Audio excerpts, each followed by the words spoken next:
Annyeonghaseyo Niki. Annyeonghaseyo. Karon videohan ti ka kay naka-absent na ka og kaduha. So karong buwan na.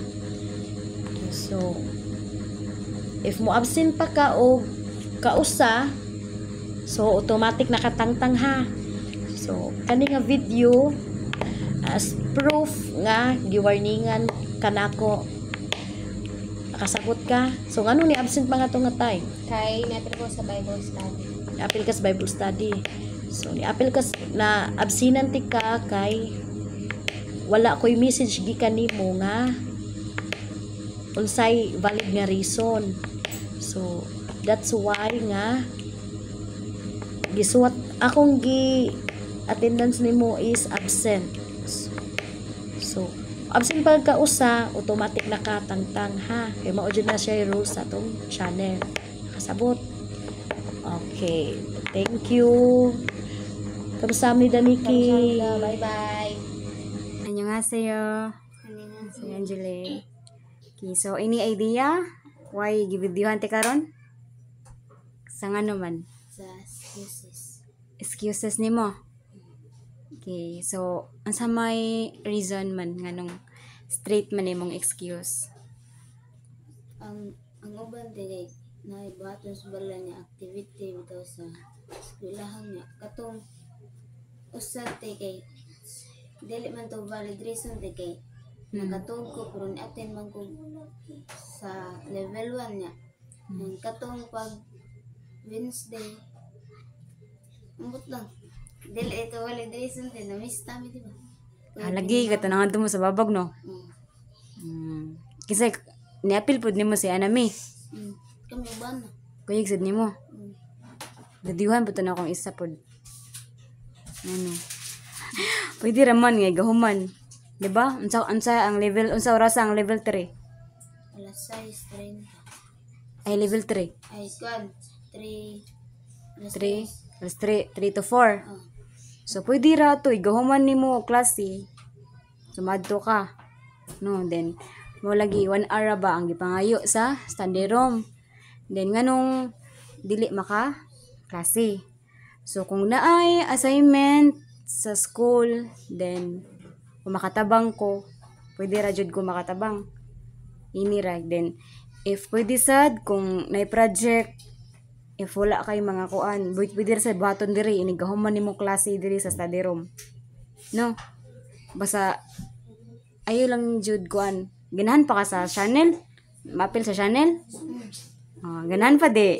Ganahan. Oh, ganahan man di ay so dapat kanang ansaningan sa kuan ba sa study room kung unsa ang oras sa level 3 alas 3. So kana nga time gawas na lang jud kung na emergency ay kanang kung naay kuan sa eskwelahan like for example ni Ralph, di ba?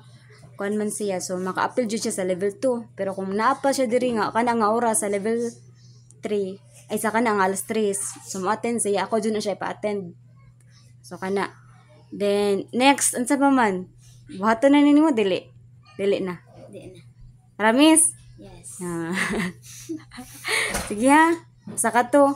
Then, ahead lang na. Basta magkuan. Basta mauto ko giingon nimo kung naay project, if makatabang ko, ari ako.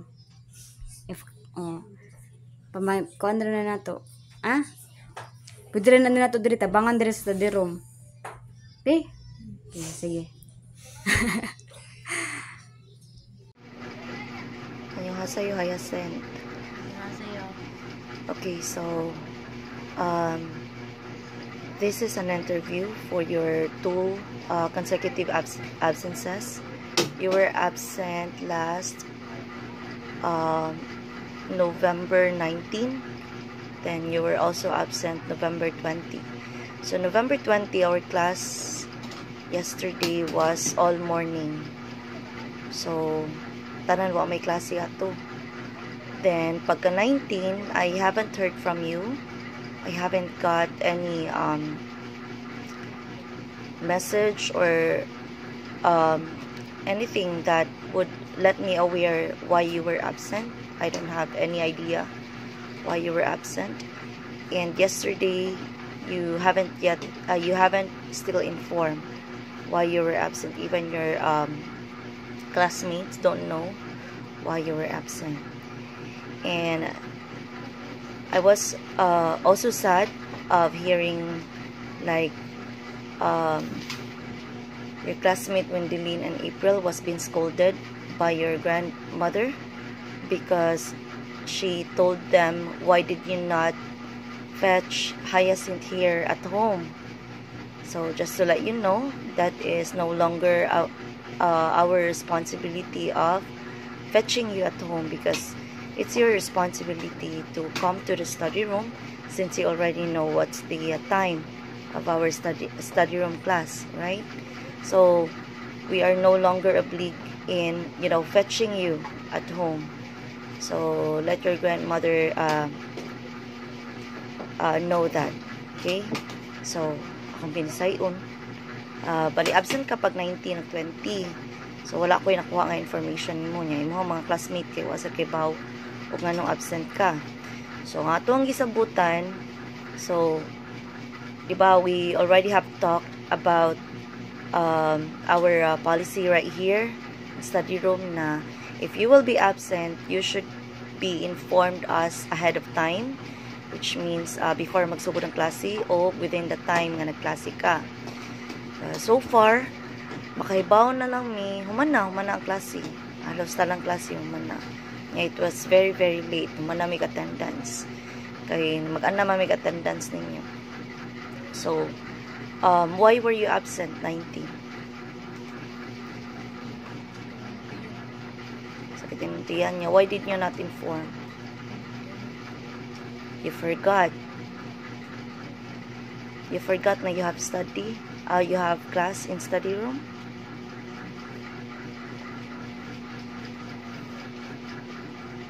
How about 20? Why were you absent 20? All of you don't have any class. That was morning class. Why were you not aware na your mother actually seen the GC? Kita mi nga ni-seen siya pag send na mo nga ang klase is kwan. We actually sent the schedule ahead of time. We sent it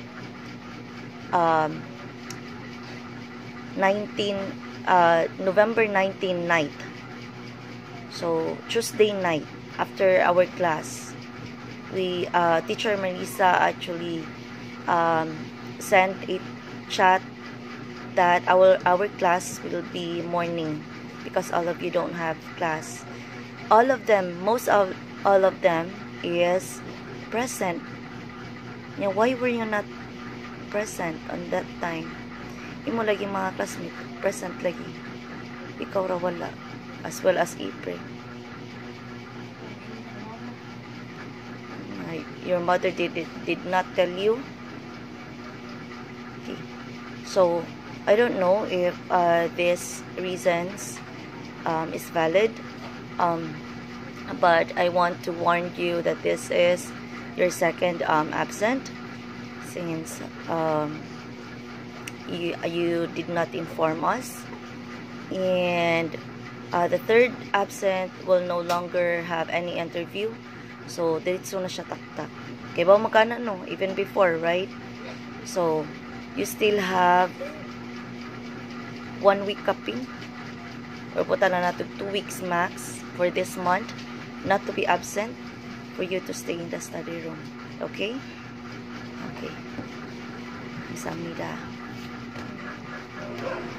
Okay. So today is Wednesday. Wednesday ba tayo, Char? Wednesday, 8 AM. So today is your class, right? Yung oras yung classing. Do you know that some are claiming complaints on you? Diba kung say complaints? Ha? Reklamo. Okay? So, there are some complaining na you're late. You will be late. You come to the study room late because you don't want to do arrangement with the tables and chairs. I also observe you, if not just today, not just yesterday or the other days, I even observe you even before, na you're not so into helping out, arranging tables and chairs.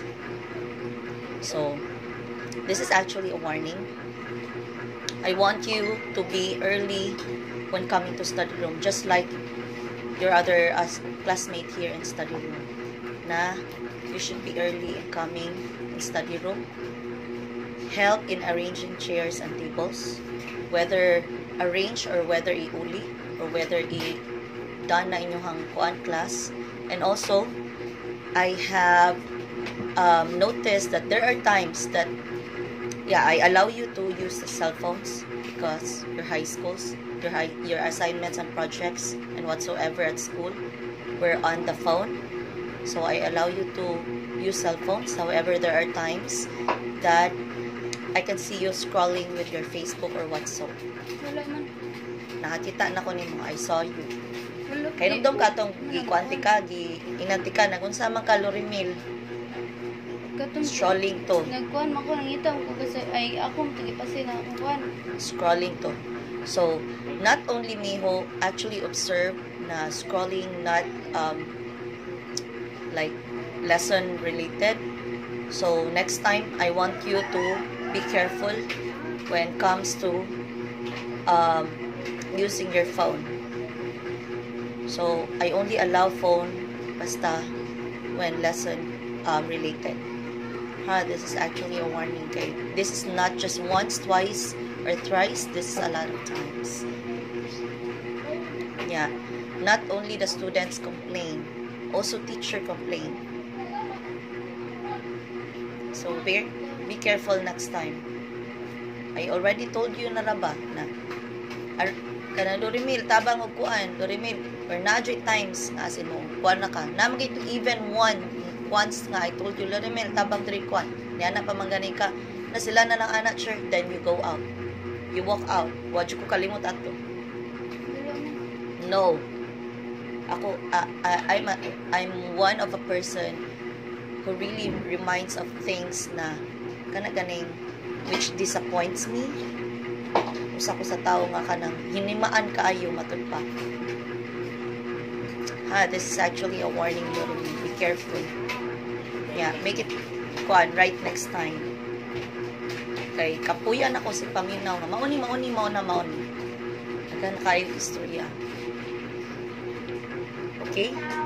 Nakasabot at tali hadapita. Kay we will not come to this kanang kuan conversation. I will not gonna warning you if that is not true. Never would I warning. Kay even pa ang mga estudyante pa istoryahon wala jud.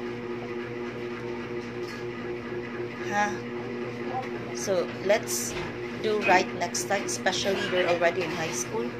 You're supposed to be one of the model of those little high schools behind. Okay, Loremel?